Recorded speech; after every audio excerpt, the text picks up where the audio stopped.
पूजनीय संत समाज, सम्माननीय सज्जनों एवं देवियों, आज मैं अपनी बात एक कहानी के माध्यम से आप लोगों के समक्ष प्रस्तुत करता हूँ। गांव का एक ग्वाला था जो अभी नवयुवक ही था। उसके पास 2 गायें थी। वो गायें चराता और उसमें से जो कुछ दूध थोड़ा होता उसी से वह अपना गुजर बसर करता और मस्त रहता। उसका एक छोटा सा अपना परिवार था। एक दिन की बात, वो अपनी गायें चराने के लिए लेकर के खेतों की ओर चला। गायें उसकी खेतों में चर रही हैं और वह एक पेड़ के नीचे बैठा, हाथ में उसकी बांसुरी थी और उस बांसुरी को बजाता है और गाता है। इतने में एक सज्जन आते हैं। उनकी पोशाक से लगा कि वे एक संभ्रांत परिवार के धनी व्यक्ति हैं, शिक्षित भी थे वे। आते ही उन्होंने उस ग्वाले से पूछा कि भाई तुम यहाँ क्या कर रहे हो? ग्वाले ने कहा कि मैं गायें चरा रहा हूँ। उस व्यक्ति ने पूछा कि कितनी गायें हैं तुम्हारे पास? तो ग्वाले ने कहा बस 2 गायें हैं। तब उस व्यक्ति ने कहा हिसाब लगाते हुए कि तुम 2 गायें यहाँ चरा रहे हो, आखिर समय तो उतना ही देना पड़ता है तुम्हें, चाहे तुम 2 गायें चराओ और चाहे 10-20 गायें चराओ, उतने ही समय में तुम 2 गायों को भी चरा सकते हो और 20 गायों को भी चरा सकते हो। तो क्यों ना तुम ऐसा करो कि गायों को अपनी बढ़ा लो, 10-20 गायें हो जाएं और फिर उसमें ज़्यादा आमदनी होगी। तब ग्वाला ने पूछा कि जब मैं ज़्यादा गायों को बढ़ा लूँगा तब क्या होगा? कहें कि जब ज़्यादा गायें हो जाएंगी तो उनके बच्चे होंगे, फिर क्या होगा?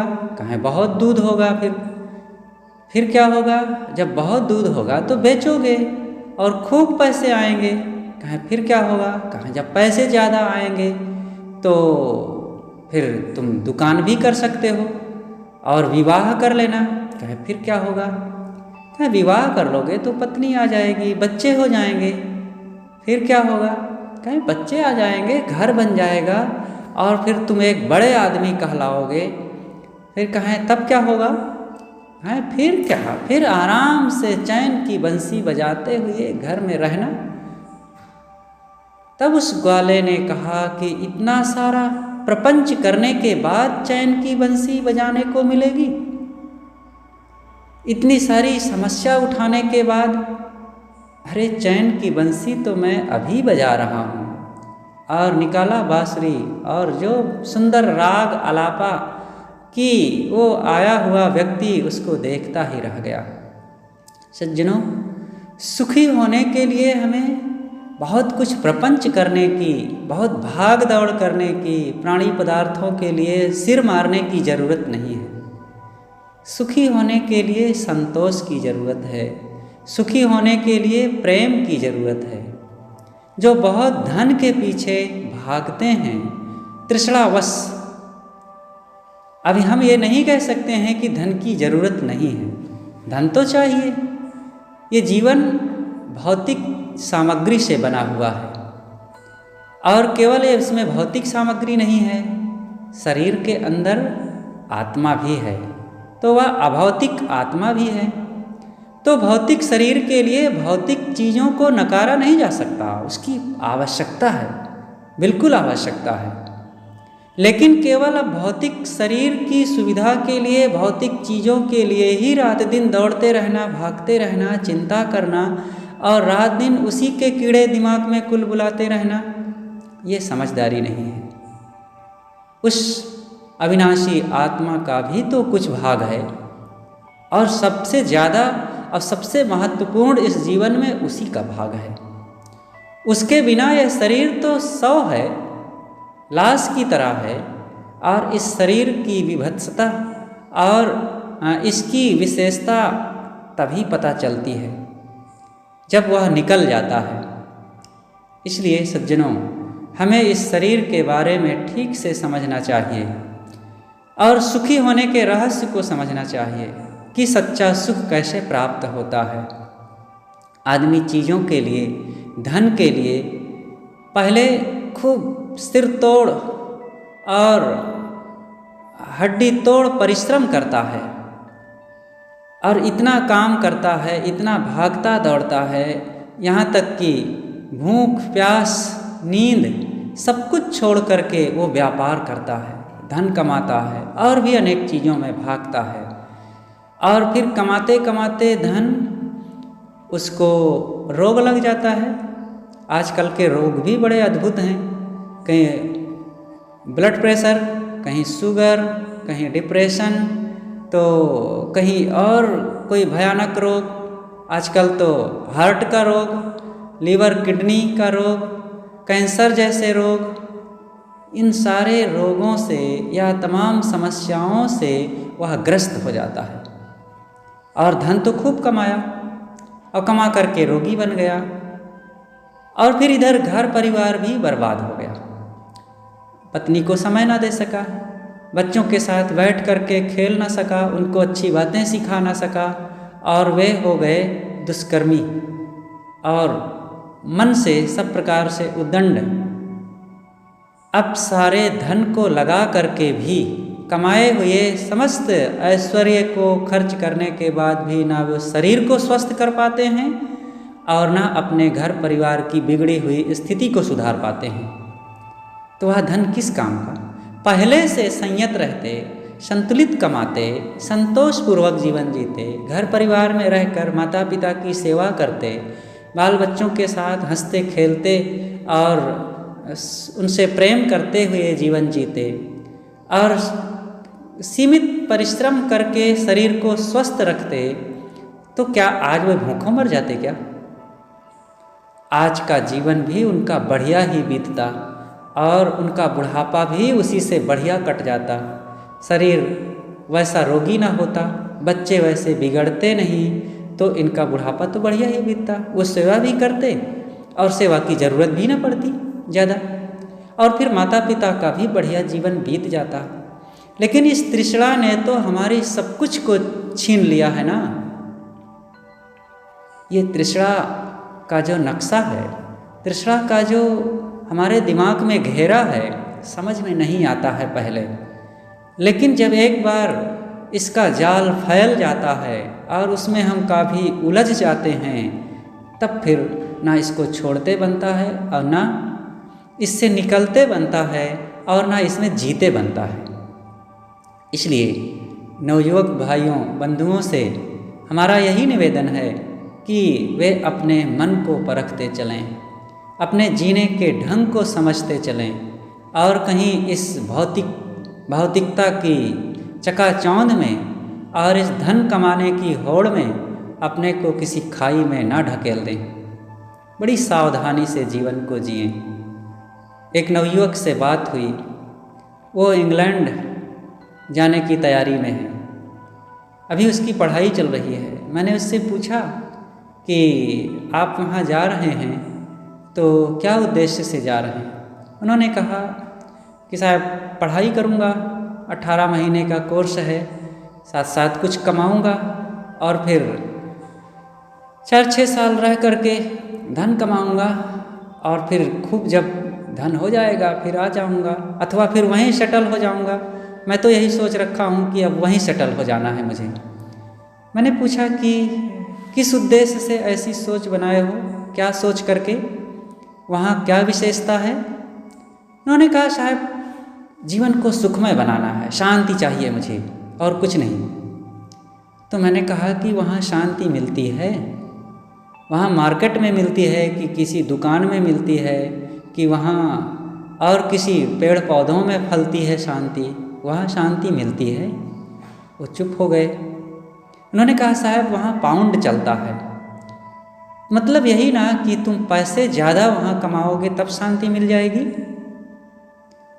अगर पैसे से ही शांति मिलती तो ये बड़े बड़े धनी बड़े सुखी हो गए होते। ये अपने पत्नी से झगड़ करके अथवा मुकदमा लड़ करके समय ना बर्बाद करते, उनके बच्चे उद्दंड मनमानी शराबी और भोगी होकर के अपने ही माता पिता को अनाथ आश्रम में न भेज देते। और फिर दुर्योधन के पास धन की कमी थी क्या, जिसके 100 भाई थे और राज उसी के हाथ में था और सब कुछ उसके था, लेकिन मिट गए। और राजा रावण, जो सोने की नगरी कहा जाता है, सोने की लंका थी, पता नहीं सोने की कितनी रही होगी, लेकिन हाँ ये तो कह सकते हैं कि धन धान्य से खूब संपन्न थी। और रावण राजा था, प्रकांड पंडित, विद्वान और ब्राह्मण था, लेकिन इतना सब कुछ होते हुए भी वो मिट गया अपने कर्मों के द्वारा। और राम वनवासी थे, जिनके पास कुछ नहीं था, अपने राज से, अपने घर से वे निकले हुए थे नंगे पैर और साधु का वेश बना करके, सन्यासी का वेश बना करके वे गांव में भी कहीं नहीं जाते थे, फल फूल कंद मूल आदि खा करके जीवन जीते थे। लेकिन अपने सुंदर स्वभाव और प्रेम संयम के कारण वे एक दुर्धर राजा से भी लड़ गए। और लड़ना उनका उद्देश्य नहीं था, लेकिन उस राजा और रावण के दुष्कर्मों का परिणाम जो हुआ कि उसको मिटा डाला और राम को विजय मिली। इसलिए कोई चाहे कि हमें धन से शांति मिल जाएगी तो वो धोखे में है। अपने जीवन में वो निश्चित ही एक दिन वो पश्चाताप करेगा, और थोड़े दिनों में जब उसका समय बीतेगा, उम्र बीतेगी, तब उसे पश्चाताप करना पड़ेगा कि मैंने अपने जीवन को धोखे में बिता दिया। और ये धन की अंधी दौड़ में पड़ करके ना आज धन मेरे साथ है, ना परिवार मेरे साथ है, ना शांति मेरे पास है। इसलिए पहले से सावधान हो जाना चाहिए। पहले से जो अपने जीवन को संयम, सदाचार और सद्गुणों में लगा करके सत्संग और शांति की कमाई नहीं करता है, बुढ़ापे में कुछ नहीं होने वाला है। और धन कितना % आपको शांति देगा? हमारी ज़िंदगी में धन का महत्व है, लेकिन सुखी और शांति की ज़िंदगी जीने के लिए धन का केवल 10% महत्व है। 90% अन्य चीज़ों से हमारे जीवन में शांति और सफलता मिलती है। धन 10% है तो प्रेम का बहुत बड़ा महत्व है, संयम का महत्व है, और सद्गुणों का महत्व है, और परिश्रम का महत्व है, शारीरिक स्वास्थ्य का महत्व है, सत्संग का महत्व है, संतों और सज्जनों की संगति का महत्व है। और इस प्रकार से अनेक और बातें हैं। जब तक इन बातों को नहीं अपनाएंगे, दया, क्षमा, प्रेम, संतोष, धैर्य, विनम्रता, सहनशीलता, तब तक केवल धन तो हमें, धन तो बहुतों के पास है। चंगेज खां के पास धन कम थोड़े था। और बड़े बड़े राजा जो आए, आतताई क्रूर लोग आए, इनके पास धन की कमी थी क्या? लेकिन ये स्वयं अपने जीवन को बर्बाद किए, दुर्गति की ओर ले गए, और बहुत बड़े समाज को, भूभाग को उन्होंने अपने दुष्कर्म और दुराचरणों से प्रभावित करके दुखी बनाया। ये धन अशांति का कारण बन जाता है कई बार। अगर जीवन में सदाचार, संयम और सद्बुद्धि नहीं है तो यही धन हमारे लिए हमारे सब प्रकार की दुर्गति और दुख का कारण बनता है। सिकंदर अभी नवयुवक ही था। वो जहाँ रहता था, यूनान में जहाँ रहता था, वहीं कुछ दूरी पर एक नदी के किनारे एक महान संत रहते थे। उन संत का नाम है डायोजनीज। सिकंदर के पिता की मृत्यु हो चुकी थी। सिकंदर अभी नवयुवक ही था। उसकी 18 से 20 साल की उम्र थी। वो विश्व विजय की बड़ी ख्वाहिशें उसके मन में थी और उसके सपने देख रहा था। तो उसको साकार करने के लिए वो विश्व विजय की यात्रा में निकलना चाहा। लेकिन उससे पहले उन्होंने सोचा कि मैं डायोजनीज के दर्शन करके ही निकलूं, इस कार्य को शुरुआत करूं। तो अपने साथियों के साथ, सिपाहियों के साथ वो पहुंचा डायोजनीज के पास। और संत डायोजनीज, ठंडी का समय था, नदी के किनारे एक पुल में रहा करते थे, पुल के पीपे में। तो उस समय वो बाहर निकल करके बालू में बैठे धूप का सेवन कर रहे थे। सिकंदर पहुंचा और उन्होंने कहा कि भगवान, दंड प्रणाम करने के पश्चात कहा, भगवान मैं विश्व विजय की यात्रा में निकलना चाहता हूँ और आपसे आशीर्वाद लेने आया हूँ। डायोजनीज ने पूछा, सिकंदर अच्छी बात है, तुम विश्व विजय के लिए निकलना चाहते हो, लेकिन या तो बताओ कि तुम ये विश्व विजय क्यों करना चाहते हो। उन्होंने कहा कि विश्व विजय करके भगवान मैं शांति का जीवन जीऊँगा। अरे तुम्हें शांति ही चाहिए? अगर शांति चाहिए तो आ जाओ मेरे पास। देखो इस पीपे में 2 लोग बड़े आराम से हम रह सकते हैं, और तुम शांति के लिए इतना मार काट, भाग दौड़, हिंसा, हत्या करोगे तब शांति पाओगे? तुम्हारी ये सोच बिल्कुल निरर्थक है और इस सोच में तुम्हें धोखा खाना पड़ेगा। सिकंदर को झटका लगा कि मैं जिस बात की शुरुआत करना चाहता हूँ और जहाँ मैं मिलने आया हूँ, यहीं पर मुझे सबसे पहले एक निर्देश मिला कि मेरा जो उद्देश्य है, मेरा जो यात्रा का लक्ष्य है, यही गलत है। लेकिन वो महत्वाकांक्षी व्यक्ति, तृष्णा और अहम में डूबा हुआ, उसको ये बात अंदर प्रवेश नहीं की। लेकिन संत की निष्प्रेयता से वो बड़ा प्रभावित हुआ। उन्होंने कहा कि भगवान मैं आपकी कुछ सेवा करना चाहता हूँ, आप मुझे आदेश दें। उन्होंने कहा कि तुम क्या सेवा करोगे सिकंदर? उन्होंने कहा आप जो चाहें वही मैं करूँगा। अगर तुम सेवा करना ही चाहते हो तो सिकंदर ऐसा करो कि बहुत मक्खियाँ लग रही हैं, इन मक्खियों को हटा दो यहाँ से। सिकंदर बेचारा मासूम हो गया। उन्होंने कहा भगवान इन मक्खियों पर तो मेरा कोई अधिकार नहीं है। डायोजनीज ने कहा सिकंदर, अरे तुम इन मक्खियों पर अपना अधिकार नहीं जमा सकते हो तो क्या दुनिया में अधिकार जमाओगे? अपने पर अधिकार जमाओ। वो और प्रभावित हुआ। तब सिकंदर ने कहा भगवान कुछ तो आदेश दीजिए, मैं आपकी सेवा कर सकूं। सिकंदर ने कहा, डायोजनीज ने कहा तुम मेरी धूप लिए खड़े हो, हट जाओ यहाँ से, बस सेवा हो गई। इतना निष्प्रेय संत और इतना निश्चिंत, अपने लिए बिना कोई ख्वाहिश किए और आत्मलीन अंतर्मुख व्यक्ति पहली बार सिकंदर ने देखा था। उनकी इस निष्प्रेयता, त्याग, वैराग, अनासक्ति से बहुत प्रभावित हुआ। सिकंदर सिर झुकाकर वहाँ से चला गया और बहुत प्रभावित होते हुए उसने सोचा कि या तो मैं विश्व विजयी महान बनूंगा और या तो फिर डायोजनीज जैसे ऐसे अंतर्मुख आत्मलीन साधक संत बनूंगा। संत वो क्या बनता, केवल सोच करके सपने देख कर रह गया, लेकिन विश्व विजय के लिए निकला और ना वो विश्व विजय में सफल हुआ और ना वो साधना कर सका।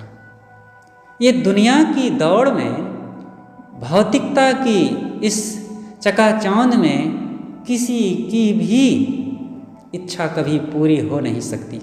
कोई भी व्यक्ति हो, उसको बीच में अधूरे में ही अपनी यात्रा को रोकना ही पड़ेगा।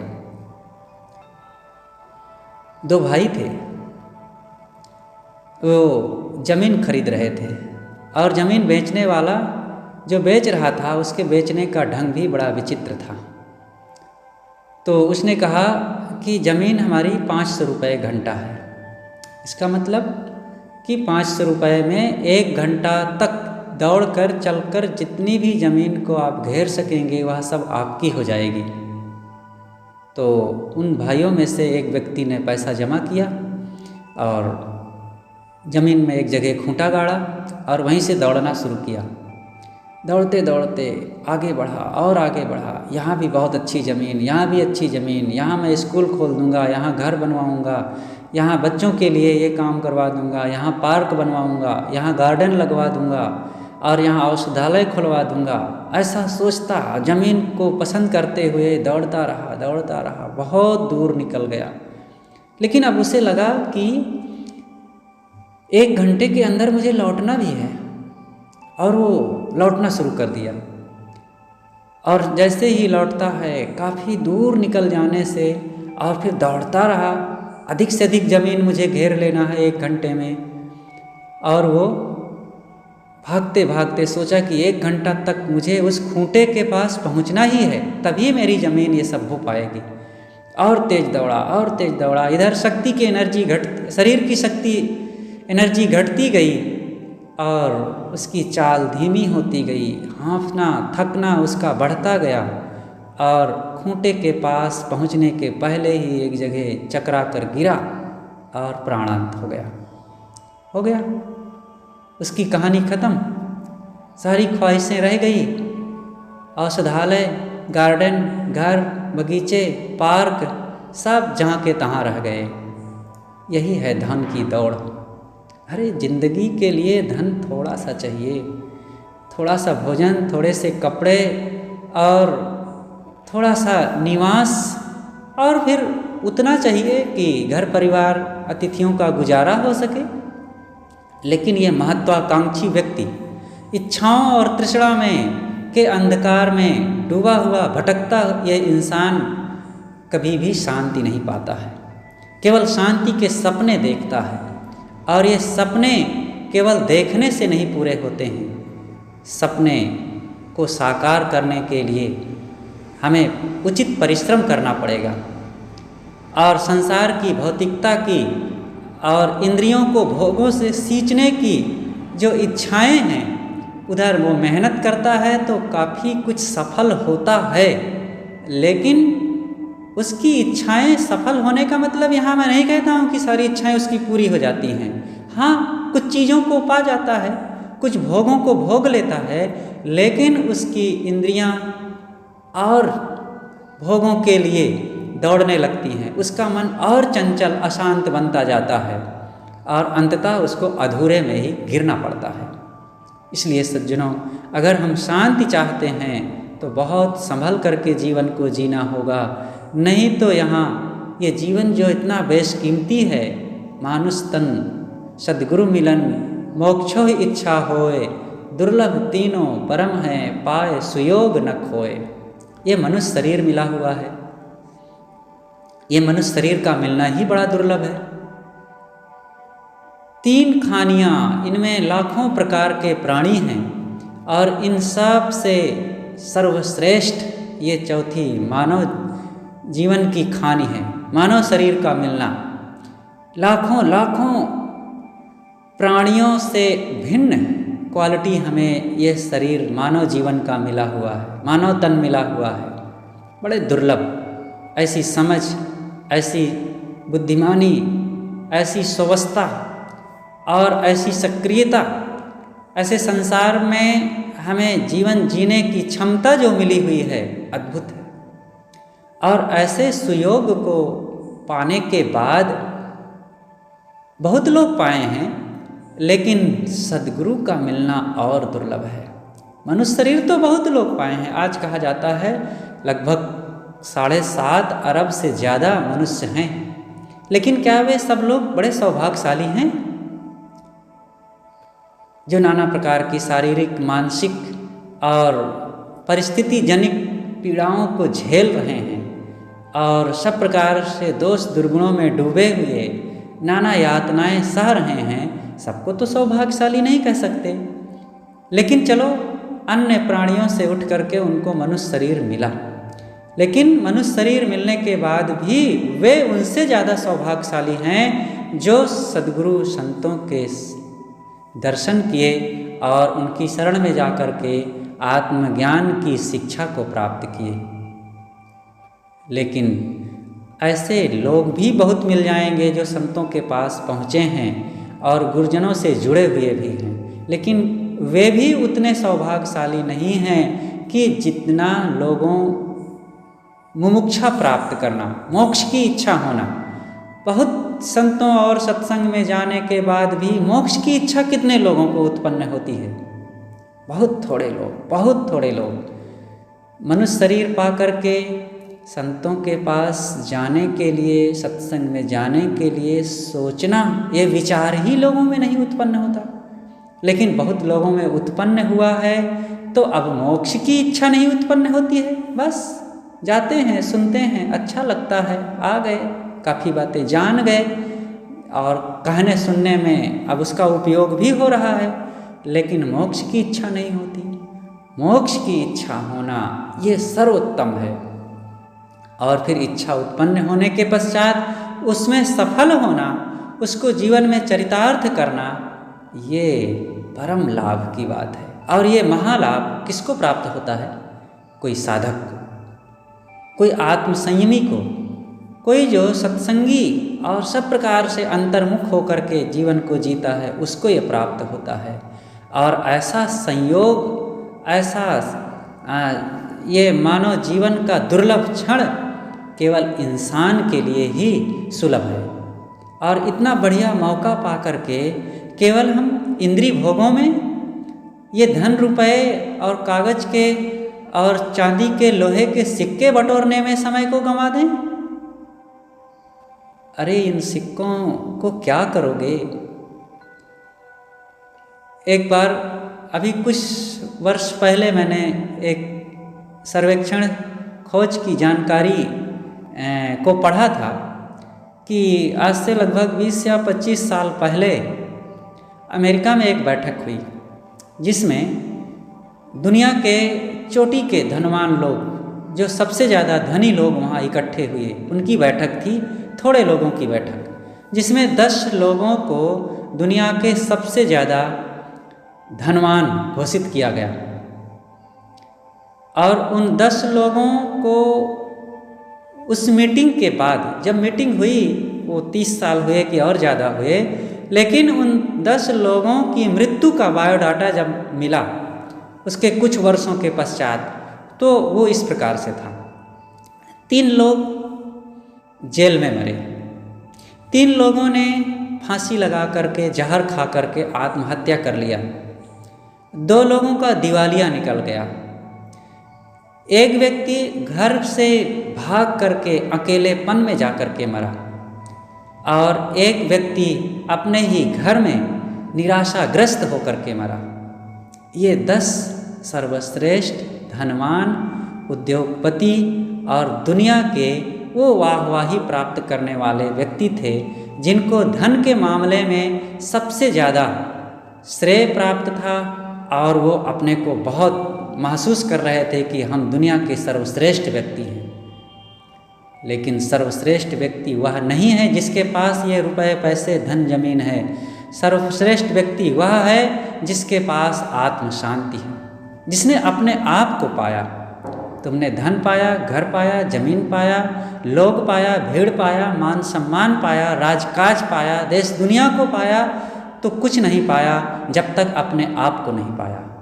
हमारे लिए हमारा अपने आप का पाना सबसे ज़्यादा महत्वपूर्ण है।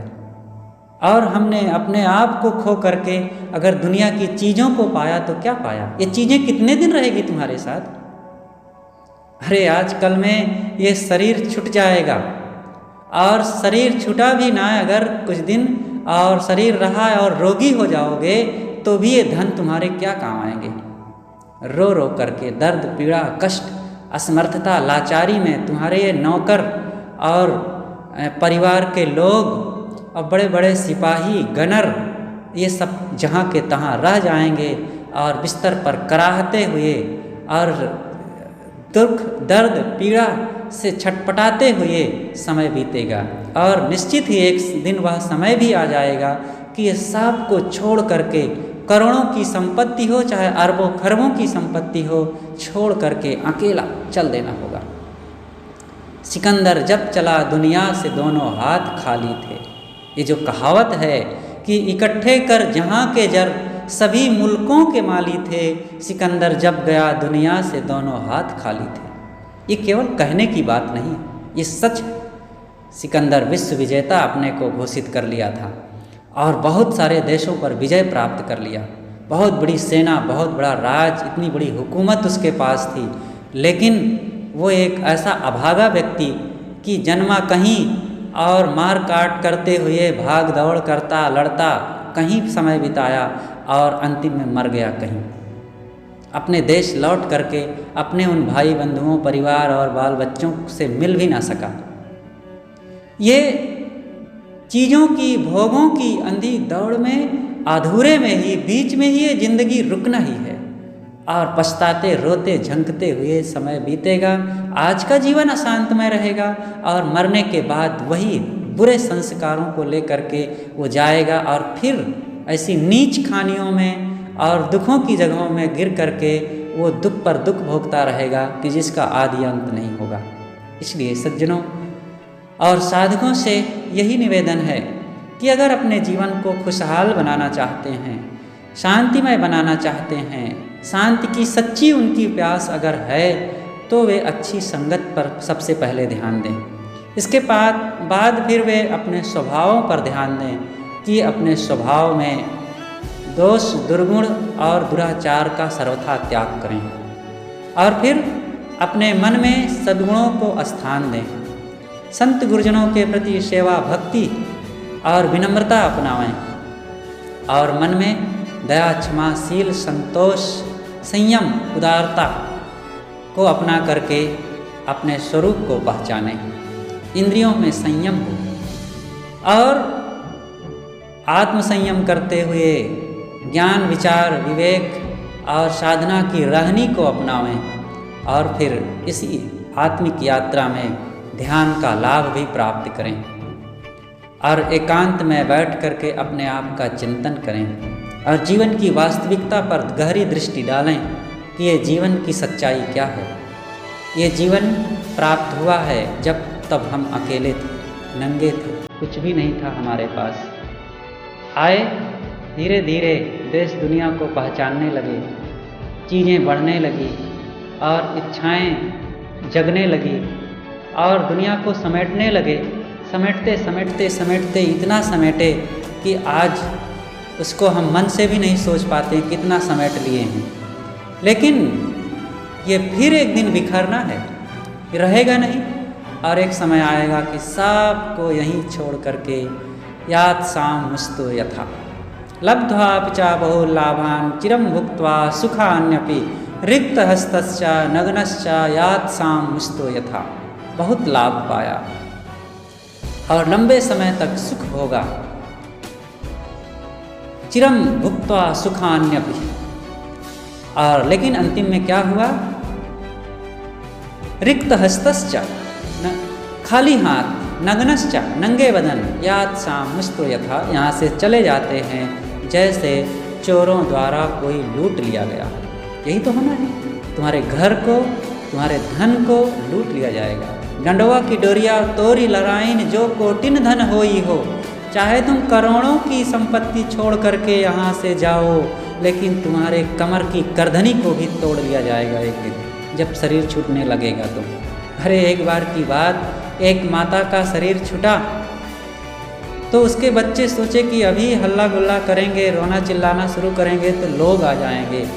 तो ऐसा किया, एक बेटा गया और माँ के मुख को खोला और एक हथौड़ी मार करके उसके दांत में लगे हुए सोने को निकाल लिया और सोने को निकालने के बाद उसके मुख में रुई भर दिया और रुई भरने के बाद सोना रख लिया जब, तब फिर रोना चिल्लाना शुरू किए। तुम सोचते हो कि हम बहुत ले करके जाएंगे? अरे जो घर बाहर, जमीन, दुकान, फैक्ट्री आदि में पड़ा है वो तो सब यहीं छूटेगा ही।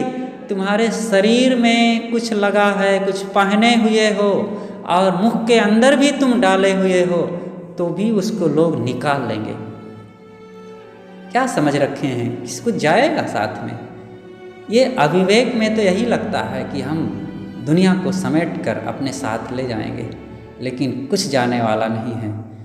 इस प्रकार से जब हम इस सच्चाई को समझेंगे तब लगेगा कि निश्चित है हम कितना अविवेक पूर्वक इस संसार में जीवन को जीते जा रहे थे और ये जीवन का जो फल है, जो पाना चाहिए, हम उसको ना पा करके केवल अज्ञान के अंधकार में टटोल रहे हैं। जगें, मोह को छोड़ें, लोभ को छोड़ें, आसक्ति और अहंकार से ऊपर उठें और ज्ञान के प्रकाश में आवें। और वो प्रकाश सत्संग में, संयम में, त्याग और अनासक्ति में ही प्राप्त होता है। हमारा जो स्वरूप है इन चीज़ों से बिल्कुल अलग है, शरीर से बिल्कुल अलग है, परिवार और धन से बिल्कुल अलग है। अपने से हम क्यों इतना दूर चले जा रहे हैं? अरे भाई, जिंदगी में उसने बड़ी बात कर ली जिसने अपने आप से मुलाकात कर ली। पहचानते पहचानते पहचानते दुनिया को हमने अपने को ही भुला दिया। और दुनिया तो भूलनी ही है। अंतिम में बिल्कुल शून्य, शून्य ही बंछे शून्य ही गयो, हाथा छोड़ी बेहाथा भयो। सदगुरु कबीर कहते हैं, शून्य ही बंछे, तुमने शून्य की वांछा किया, शून्य की अपेक्षा रखा और ये दुनिया की चीज़ों के लिए रात दिन सोचा, तो शून्य ही गयो। तुम शून्य में एक दिन चले जाओगे। और जो हाथ में मिला हुआ था ये मानव जीवन का सुंदर अवसर, यह भी हाथा छोड़ बेहाथा भयो, खो गए और जाकर चार पैर के बन करके और उसी अपनी कोठी के पिछवाड़े कुतिया और कुत्ता बनकर घूमोगे, गाय घोड़े गधे बन करके घूमोगे, तो खाने को भी वो तुम्हारे ही बाल बच्चे रहेंगे, लेकिन वो खाने को भी नहीं पूछेंगे और नंगे उघारे निर्लज्ज बनकर भटकते रहेंगे। इसलिए धन के पीछे नहीं, धर्म के पीछे अब लगें। धर्म की कमाई के बिना ये जीवन बेकार है, जीवन है बेकार भजन बिन दुनिया में। इसलिए भाई भजन करें। आज ये मानव जीवन भजन के लिए मिला हुआ है। अगर यह काम नहीं किए तो सब बेकार है। इसलिए एक पंक्ति मुझे उन संत की याद आती है, भजन करो भगवान का, विलम्ब करो ना कोय, ना जाने यह जीव का कौन घड़ी का होए। पता नहीं कब क्या हो जाए। इसलिए भाई जो करना है जल्दी करें, समय थोड़ा है और वह भी कब तक के लिए कितना है कह नहीं सकते। इसलिए जल्दी से अपना काज कर। अपनी बातें आप लोगों के बीच में काफ़ी देर तक रखा, आप लोग बड़े धैर्य से सुनते रहे। आप सबके हृदय में बैठे हुए उस आत्म स्वरूप परमात्मा को नमन करते हुए मैं अपनी वाणी को विराम देता हूँ। बोलिए सद्गुरु देव की जय।